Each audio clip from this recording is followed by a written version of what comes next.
it's Shane Conto, your Wasteland reviewer. Welcome to the Cinematic Wasteland here on the SPDM Crew Podcasting Network.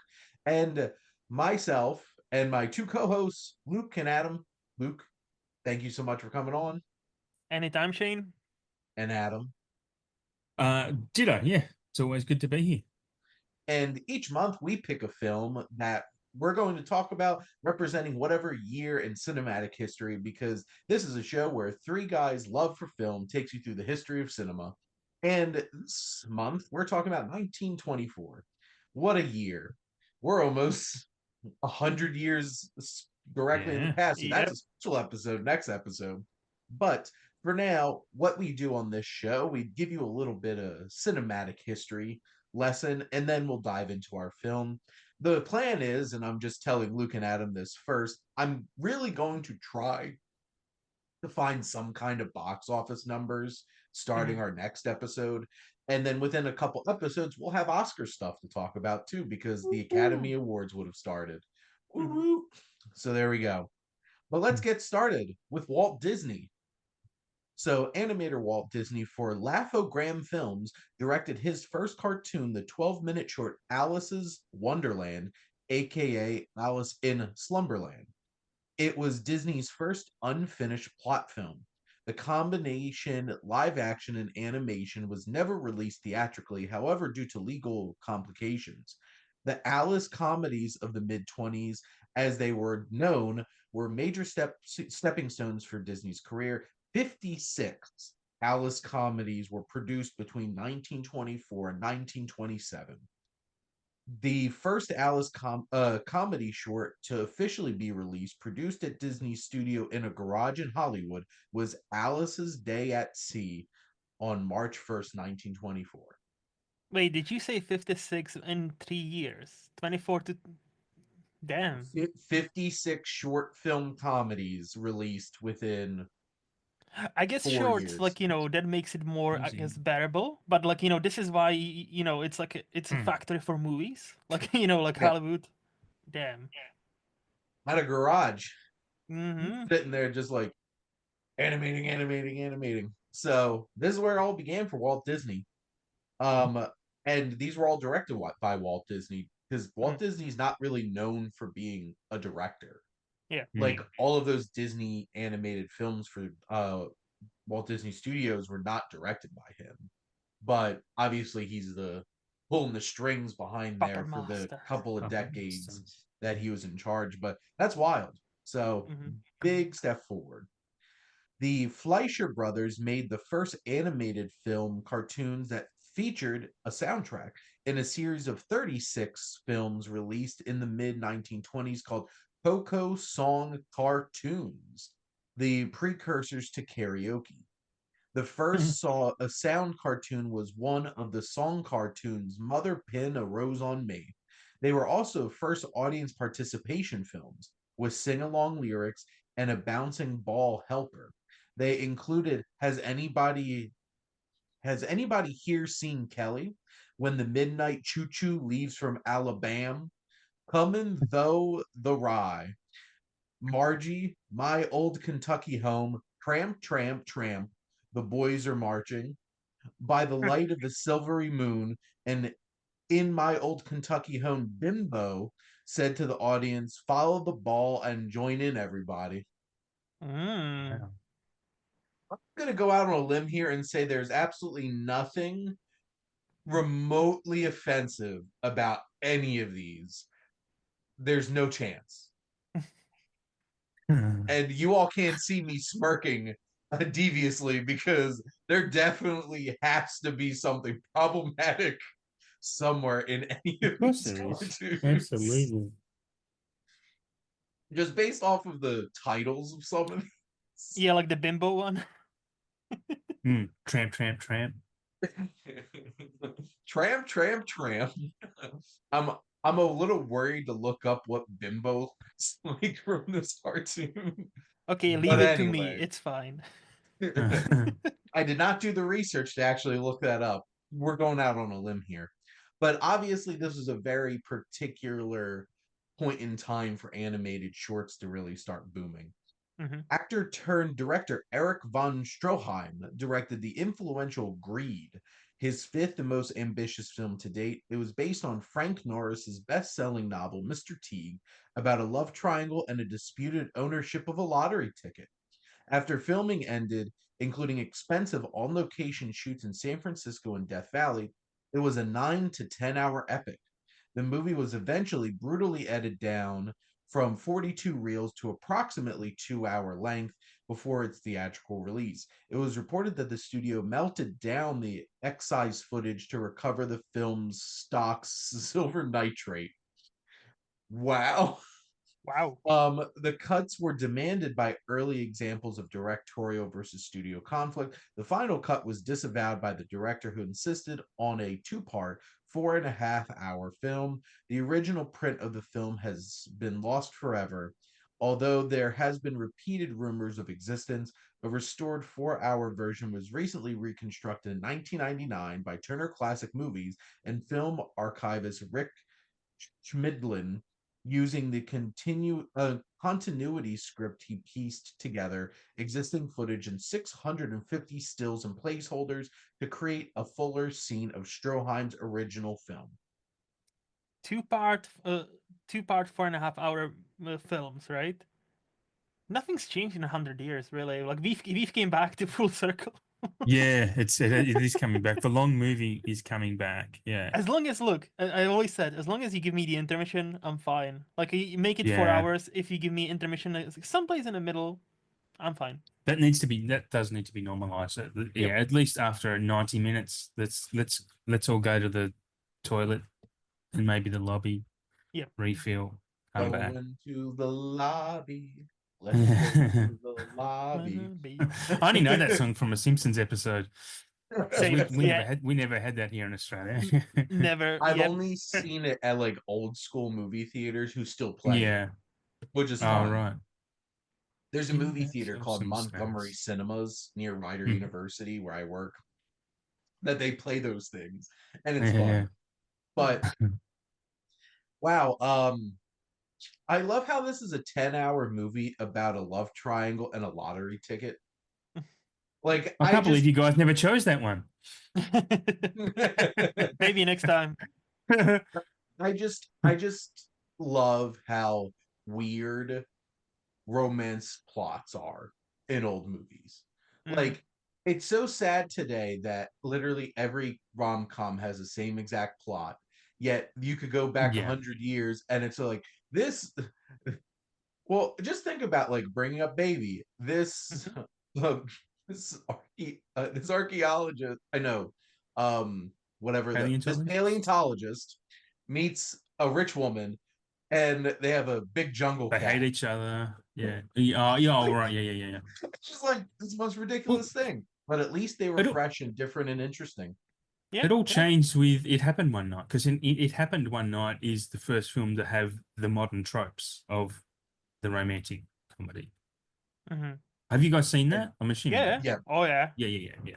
Great movie. It's the original modern rom-com from what, 1939? I've only seen it like once. Yeah, I've only seen it like once. So like, and it was like a long time ago, but like I really loved it. Even back then, when I wasn't into like a cinema, but I was like, damn, this is very fucking good. Yeah, it's a fantastic movie. Yeah. But yeah. Fighting over a lottery ticket. There you go. Theaters showed their first double feature in 1924. Formally bring that back. Yes. 2-for-1 special. Do you guys ever have movie marathons? We used to have movie marathons up here where they'd show like 4 or 5 movies and you'd actually stay overnight. Like they'd start at like 11. You still do that? Yeah. I don't think they do that here anymore. They usually that's how I do watch that Showgirls and stuff. for the Oscars here. Right. So like I just got my email from AMC that over the course of like 2 Saturdays, they're gonna show like one day's 5 Best Picture nominees, and then the next Saturday's 4 of the Best Picture nominees. I would love that. The issue is, can you guess which one they don't have? Amelia Perez. Amelia Perez, because it's a Netflix original movie. Duh. Yeah. So I was like, why am I not getting this riddle? Oh, yeah, duh, Netflix movie. Yeah, so if it's a Netflix movie, they can't show them in theaters. So they'll show 9 of them over the course of 2 days. But I think the no, crowd they would probably don't.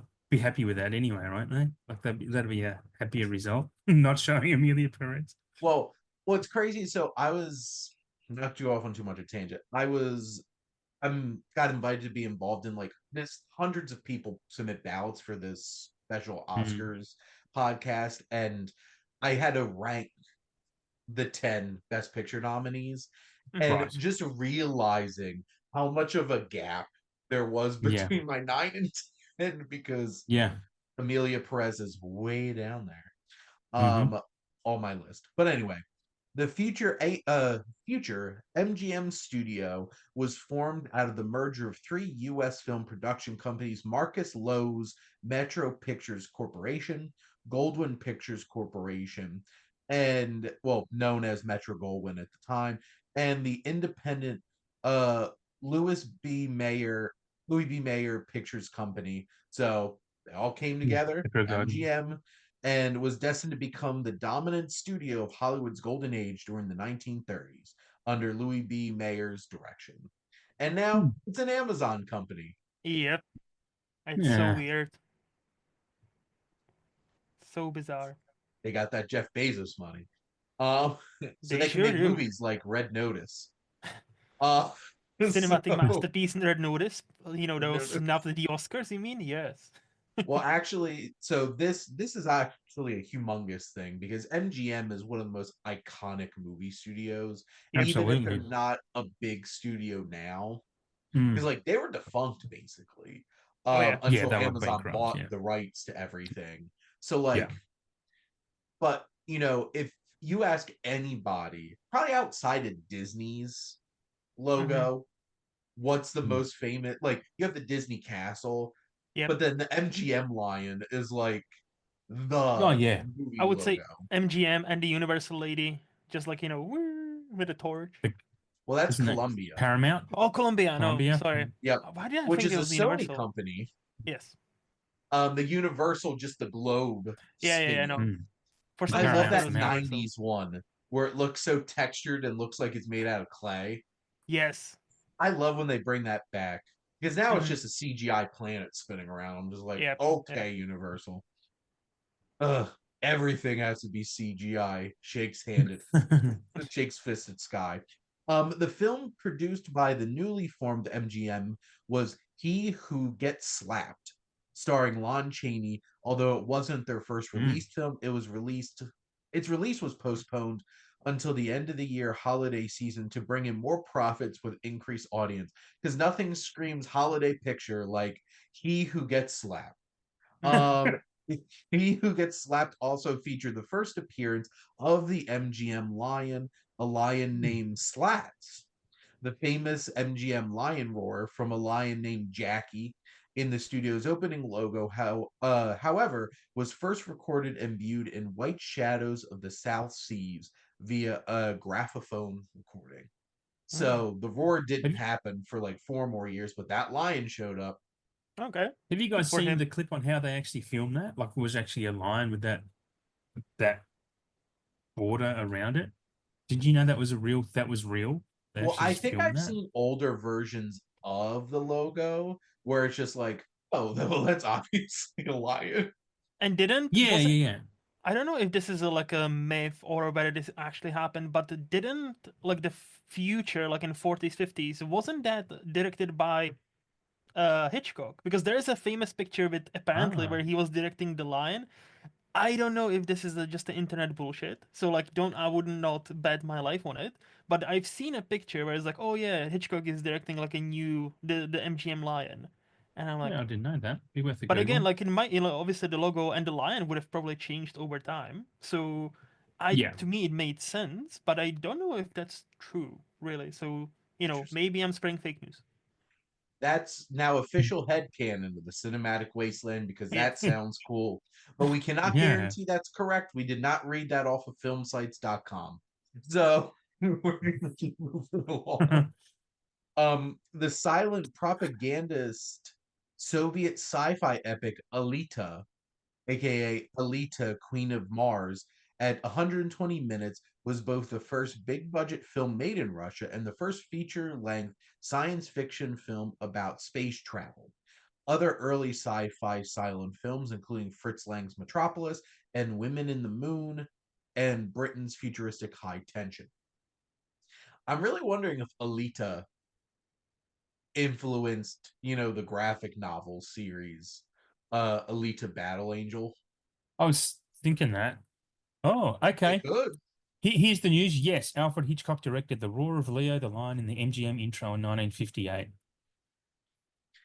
So maybe it's not just headcanon. Maybe it is actual real cinematic history. So you're all welcome. Thank you, Luke. And then Adam for fact checking. So I was literally fact checking it as well, but it seemed like it's from a sketch show. So like he directed a lion, but it seems like it's from like Alfred Hitchcock Presents, because apparently that show always started with him some sort of shenanigans, and one of them was like a parody of that. But again, that's on based on one Reddit post I was quickly checking. So I'm like, I'm still. If it's on Reddit, it must be true. Well, can I just back that up by saying this is the AI overview, but underneath that it says there are rumors that Hitchcock actually directed the famous Roaring Lion in Trade for MGM, but that's not true at all. So I'm still none the wiser, to be honest. AI, not to get on a tangent, but the AI summary many times very wrong. Many times very wrong. Tells you to eat glue and shit. Don't know. I've stopped paying any attention to that. Like Google. Glue. No. There was like some famous search. What to do if I'm feeling suicidal, and one of the tips was like, glue might help. I'm like, what? Because it takes it takes answers from Reddit, but obviously it doesn't know. Some of them are jokey, some of them are sarcastic, and AI doesn't know how to differentiate those two. So there's actually, I found a website, and sorry to keep us on this tangent, but there is a website I'm looking at. It's called Logo Design Love, and it's actually got the history of the MGM logo. No mention of him. Okay, Hitchcock directing Leo. There's the photo there. No, there's definitely pictures of Hitchcock and lions, right? So there is kind something of assuming. It is assuming that Hitchcock did direct this. So I think speaking as an American, I think the most American thing any of you can do is find stuff on the internet and make it your truth.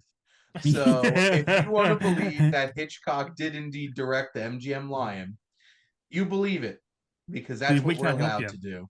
Because the internet says both things, yeah. As the drag queens always say, this makes sense in my fantasy. Okay. So the official take of the Cinematic Wasteland is, we don't know if it happened, but it could have. It sounds cool. Yeah, it sounds cool. It would be cool if that were true. So that's our official take. Cool. If true, cool. If not, not cool. Yeah. Cool story either way. So next up we have F.W. Murnau's The Last Laugh, with revolutionary camera work by the celebrated German cinematographer Karl Freund. Virtually invented a host of new techniques for a mobile camera called the unchained camera. So getting some evolution in filmmaking here. We love dynamic camera work. Which honestly, I think that's one of the things that makes a lot of these old films kind of hard to sit through, is the extremely static camera work. Especially when you're used to, like, look what we can do with cameras. Yes. So soon we won't have to worry so much about it. Co-writer and director Walter Summers' silent 60-minute drama Who is the Man, released in the UK. The lost film was British actor John Gielgud's debut film as the character of Daniel, his sole silent role. The complex dramatic tale of a deadly love triangle was based on French writer-actor Louis Renil's successful theater production of Daniel. Well, it sounds like the theme of 1924 is animated shorts and love triangles. So we love to see it. CBC Film Sales Company, founded by brothers Jack and Harry Cohn and Joseph Brandt, officially changed its name to Columbia Pictures Corporation. So not only did we get MGM becoming a studio after a merger, we do now officially get Columbia Pictures. Boom. So is a big year for evolution of what would become the big studio system for decades after this. And now both of them owned by giant tech-ish companies like Amazon and Sony. So there you go. Got two more. American stage and silver screen actress Ethel Barrymore was the first film actress to appear on the cover of Time magazine for the November 10th, 1924 issue. We got celebrities now, guys. Yeah, she related to Drew. Is that Drew's grandmother? Right? Yeah, I think. Yeah. And Lionel, what did she do? And John and do you have it there? Why? Like, do you have it there? Like, what did she do? Was she so big at the time that that's why she was on the cover? Or I'm guessing so. Okay. Movies got big enough by 1924 that they're like, shit, we got to put them on Time magazine. Like, I knew Drew Barrymore is part of this like Hollywood like proper royalty, like effectively Dynasty. This is the ultimate nepo baby. This is the boss of all the nepo babies. She's like, I think like she's might be like fourth generation Hollywood. Yeah, which is wild. So which also, fun fact, I watched This Is the Tom Green documentary yesterday, and they obviously talked about how they were married. Oh yeah. So Tom Green and Drew Barrymore. So, and he recently went on to Drew Barrymore's talk show after not seeing each other for 18 years. So there you go. And it seemed like it went fine. So there you go. Amends. On camera. On camera. At least Tom Green also said that it was a nice experience getting to see her again. So, but this was Tom Green's documentary and he directed it. So, got to take it with a grain of salt for at least some level. He seems very chill now. He lives on a farm in Canada. Of course, who doesn't nowadays? Free weed in Canada, right? He is Canadian, so there you go. Oh, is he? Yeah. He is. Yeah, the farm he owns now is like, I think he said 20 minutes from his hometown. So like he's actually Canadian. And if you listen to him in all the interviews, and I'm like, damn, this guy sounds really Canadian. So there you go. But anyway, well, he might be coming back to America. You never know. It could be part of America. Because nonsense in 2025. But my last bit of history, famous director, actor, producer Thomas H. Ince, known as the father of the Western and founder of the first major film studio at Inceville, a studio mogul, died at the age of 42. Although there was a shroud of mystery surrounding the demise. Ooh, we got some drama now. They saved the best for last. Although initial reports stated he died of a heart attack, it was speculated he was shot aboard wealthy William Randolph Hearst's yacht, the Oneida, somewhere on the Pacific Ocean during a birthday celebration in his honor, and then perished about 48 hours later at his Benedict Canyon, Beverly Hills home. It was thought that Hearst was jealous over affairs being conducted with his own mistress, Marion Davies, and another yacht guest, Charlie Chaplin. Ooh. Rumors about how Ince was shot were rampant, but he probably was an accidental victim, although circumstances appeared to show that Hearst had paid off witnesses to keep silent. This comes a lot from director Peter Bogdanovich's The Cat's Meow, told the tale of this incident. I've got two questions. First one, what was the name of that boat? What was the name of the boat? The Oneida? So wouldn't that be pronounced Wonder? I mean, sorry, this is just I think I'm missing a joke. Yeah, the what's that Tom Hanks movie? The Wonders. That thing you do. That thing you do. The band is called The Wonders, but someone pronounced it the Oneidas because that's the way it's spelled. I didn't see the movie.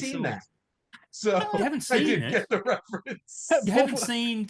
You have not seen That Thing You Do. Not yet. Oh, not yet. Please put that up. I know. That's a great movie. You know how many good movies I haven't seen? Next time we pick a classic review, then pick it, and then I'll watch it. Yeah, absolutely. So there you go. We'll do that. My second question was, if you're coming on a podcast with me and you're shocked that I haven't seen a movie, pick the movie shocked. And then I have to watch it. Yeah. I'm surprised. I'm out of 3 people, I'm the only one that's seen it because it's normally I'm the one that hasn't seen it. To be fair, I'm always surprised when Shane hasn't seen something. Like it seems like he's seen everything. So for me, I know my I know my gaps, but like for Shane, I don't presume to stare at any gaps. Like I presume he's already on his like second rewatch. The blank looks I got from that joke, and you guys, I'm like, how do they not understand what I'm saying? Nope. Okay, I've spoiled a little bit of the movie for you, but please go and watch it. It'll still be funny. It's such a good movie. Anyway, my second question. Yeah, go. Sorry, my second question was, how do you confuse a heart attack for a bullet? That was my other question. I don't think there's confusion. If it was a bullet, I don't think it's confusion. Obviously, William Randolph Hearst was a very powerful man. Yes, of course. No, the police. So, like, I'm assuming they covered it up. Awesome. If that was the case, but our headcanon is this sounds saucy, and we believe that he got shot on a boat. You mean powerful people cover up stuff? No. They missed that scene from Citizen Kane. This because this doesn't sound anything like Natalie Wood or anything, or Jeffrey Epstein. Yep. Some conspiracies are fun. This one is 101 years old and nobody involved is around, so we can have some fun with this one. And this affects nobody. So it's like who was really Shakespeare and who was Jack the Ripper. Stuff we'll never know. It's all speculation. Are you saying William Shakespeare was Jack the Ripper? We can say that, right? Could be. Well, I can say that because according to executive orders done within the past couple of days, free speech is complete and there is no such thing as misinformation or alternative facts. Thank you, Donald. There you go. Woo! He fixed it. He fixed everything as he promised. There we go. But we're here to talk about The Navigator, which this 59-minute slapstick action comedy adventure is co-directed by Donald Crisp and Buster Keaton, starring Buster Keaton and Catherine McGuire. Buster Keaton as Rolio Treadway. Yeah. What a name. Was it Rolio? I thought it was Rolo. But that was a cool name either way. Well, this is a silent film, so we couldn't hear anybody say it. So we just have to interpret it ourselves. There we go. But Luke, how about we start with you, because you're to the left of my screen. So what are your general thoughts on The Navigator? I really liked it. I thought it was just such a charming movie. Like the first joke that got me into the spirit of this movie was just simple. Do you want to marry me? No. And he just walks off. He's just like, okay. And he just walks away. And I'm like, this is fucking perfect. Like, I'm like, okay. And and there's like 2 or 3 jokes where I genuinely laugh out loud. I'm like, this is so charming. Like, is it the best movie? Probably not, but it's so fucking charming. It seems like, like Buster Keaton. I think this is Buster Keaton at his best, where he's like this, like, I had a hint of like being there, where he's like this, like almost clueless, but also he just knows what he wants. And if somebody rejects him, okay, I'll move along because that's what I do. Because that's, you don't harp on this, so you just move along. And I'm like, this is so cool. Like, I find it charming. For you, Adam? A little bit different. I liked it. I was going to be a little bit down on it, but I think for me, I didn't find myself laughing a lot at this because, and this is not the intent of why we watch these films, but I just found the jokes, I've seen them a million times. The setups were just, because, and that's a shame, because watching this type of thing for the first time, it would have been amazing. I can see that this would have been so original, so brilliant. But looking at it today, it was like the plot was very loosely veiled just to really put Buster Keaton in these situations to make visually humorous scenes. And I think that's what a lot of those movies were like. So absolutely not trying to sound pretentious about it, but it just seemed aged for me because I grew up on Looney Tunes, and I'm like, a lot of these older movies I watch, I kind of see now. I remember back to watching Looney Tunes and going, oh, that's where they got that from. Oh, that's where they got that from.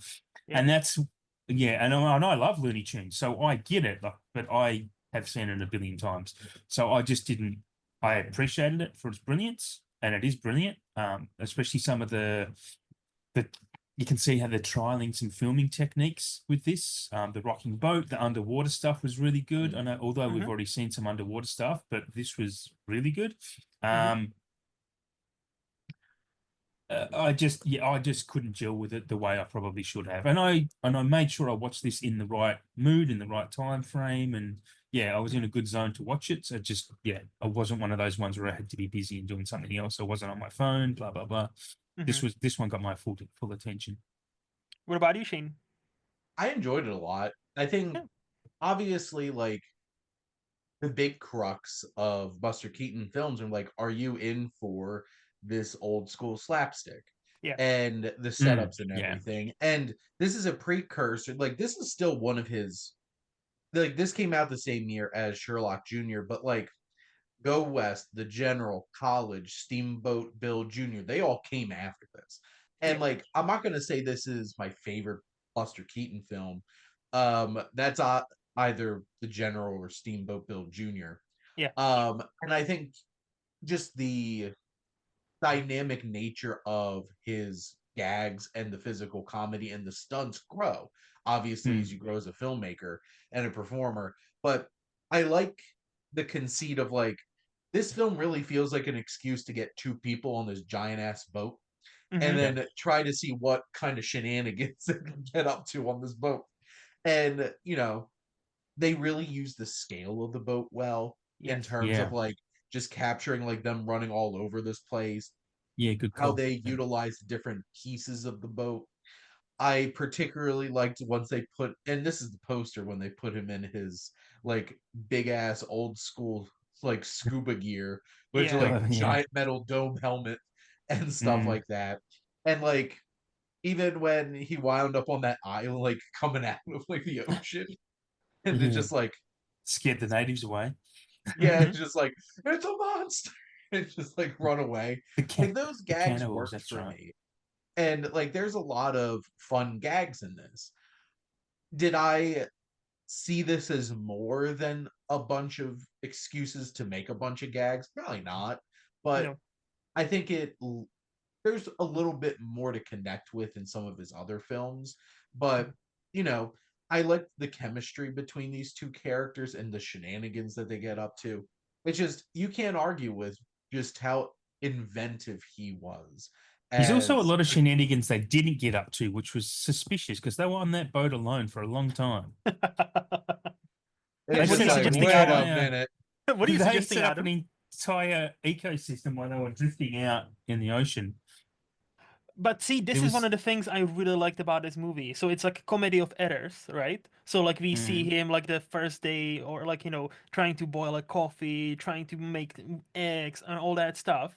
And then there's a cut. It's implied it's a couple of days. It's not just like overnight because they have everything set up. And I love these kind of movies where it's not just, you know, oh, we're doing gags for sake of gags. There's a setup and there's a like, you know, payoff. And that payoff is, oh, suddenly we have everything on strings and everything has a system, even though the system is convoluted as fuck. And like it works. And it like to me, those are the perfect gags where it's like, oh yeah, they are a bunch of idiots. They, you know, like oh yeah, he doesn't know the boiling egg will be hot, so he, you know, but then he figures it out, right? See, and to me, no, sorry, I just want to say to me that just felt it wasn't not at all offensive, but it's just like oh, man in kitchen equals dumb. That's what that felt like to me. Like, so I was just like, nah.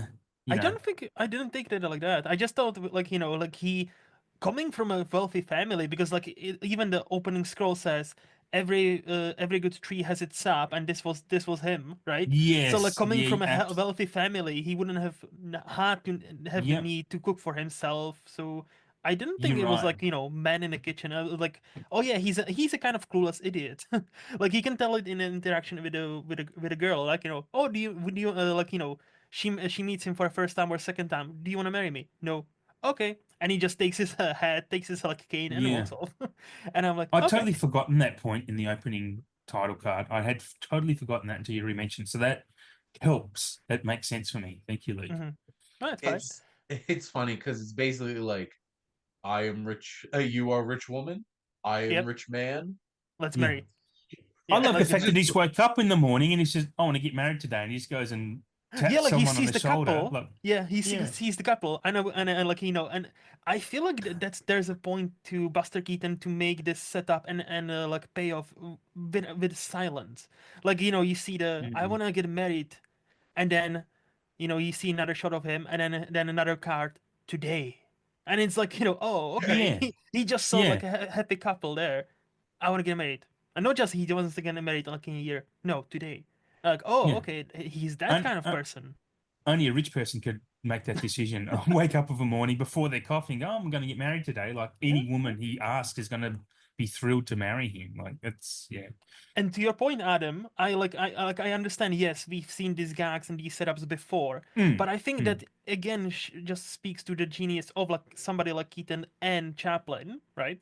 They can sell them. Like yes, like have I seen the similar gags before? Yes, I have. Right now they were not new, but they can still sell them. And to me, that's the brilliance. If you tell me a joke that I know, but if you twist it a bit and if you can sell it via your delivery, great. I'll laugh.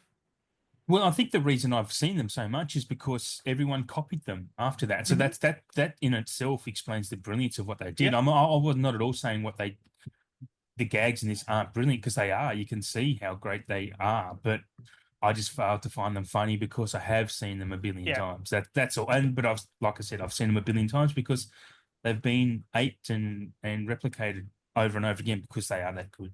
Well, it's very obvious that Tex Avery watched a lot of Chaplin and Keaton and Lloyd and stuff like that, and just like, well, this is my kind of stuff. But what if animals? and then Looney Tunes were born. So then, and then in 100 years' time, people are going to say Hundreds of Beavers didn't make me laugh because I've seen it so many times. But Hundreds of Beavers killed me, and that was 100 years after this, and it's a similar type of stuff. So I don't know. I don't know how to explain that. For every year since. I'm very contrarian, even to myself. It's weird. No, it's fine. Like it gels with you or not. It like resonates with you or not. That's what art does. Like art is art. It's very subjective. Well, and I think beyond the slapstick, Luke, I think what you bring up is important. Of like Adam and I were just talking about this not that long ago, literally, talking about like Edgar Wright and the editing, yes, and stuff like that. Like that, we're gonna get married today. Like that works because you're playing around with, and that's what being able to edit changed filmmaking, because realizing like you can do stuff like that and get a laugh out of it. And I don't think enough comedies leverage the filmmaking aspect of it to get laughs. Well, that's why Edgar Wright is so popular between film folks, because like he does it perfectly in all his comedies.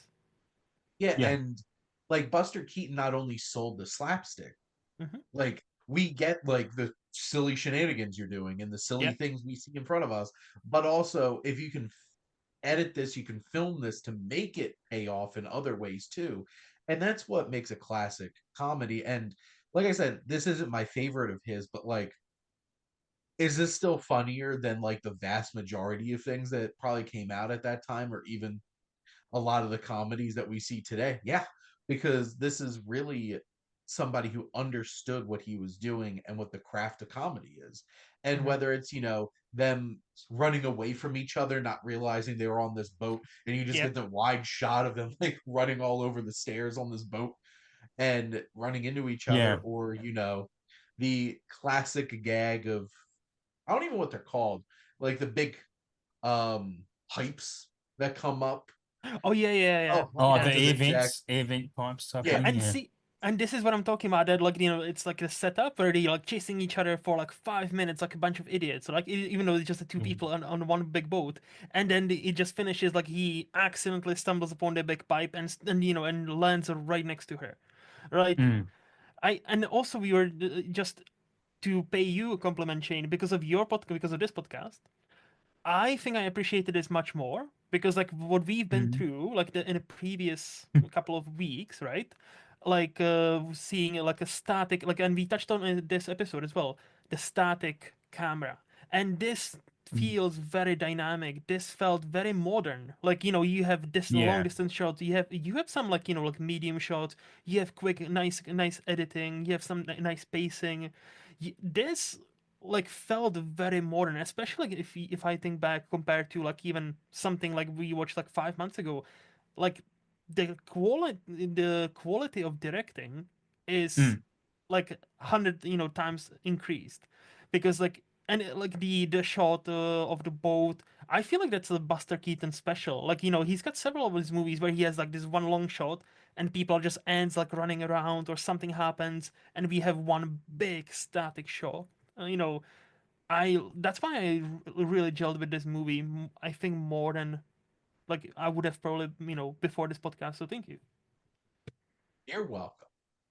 But those conversations is all part of the three of us, having these conversations. But does anybody have anything else they wanted to add about the Navigator?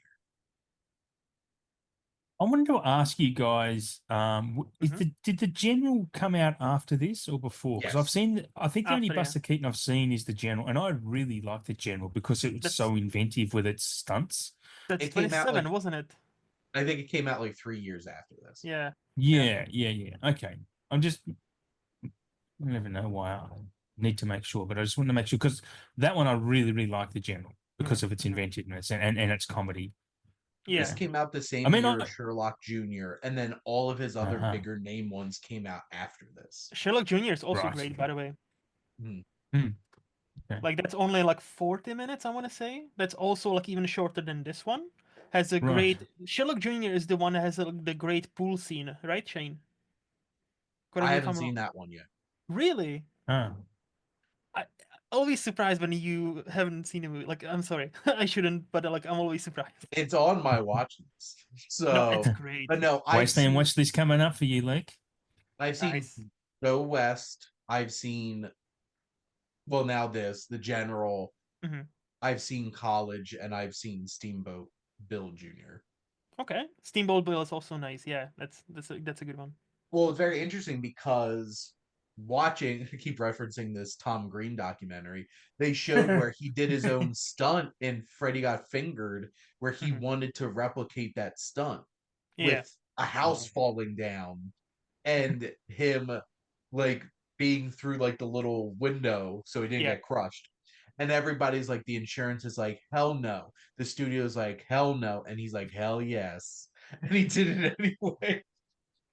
So, it did influence Tom Green in like 2002 or whatever the hell when that came out. So that's the power of Buster Keaton.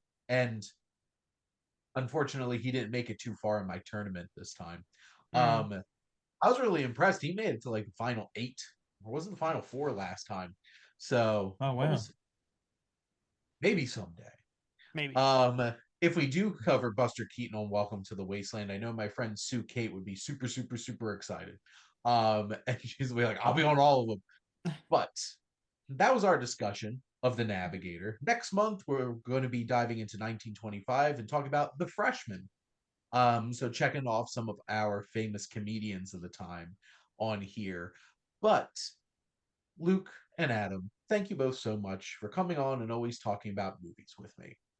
Always a blast. Thanks. Yeah, thanks for having us. That was a good one. And thank all of you for listening. Make sure to like, comment, and share on this episode. What's your favorite Buster Keaton film? Make sure to follow or subscribe wherever you listen to your podcast. The SPM Crew Podcasting Network is ever expanding. We're getting new shows and plenty of new guests. You can even check out some of our newest shows. Do you love Tolkien and all of Middle Earth? Well, there's a podcast for you now. And plenty of other interesting shows in terms of music and everything. Obviously, we each have our own shows here, so make sure to check them out.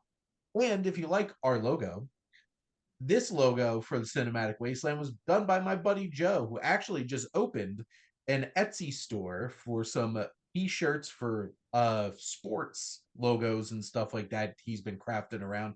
He is a cartoonist and a drawer, so if you are interested, I'm going to shamelessly plug his Etsy right now, which is Clawson, Clawson Street Studios. So there you go.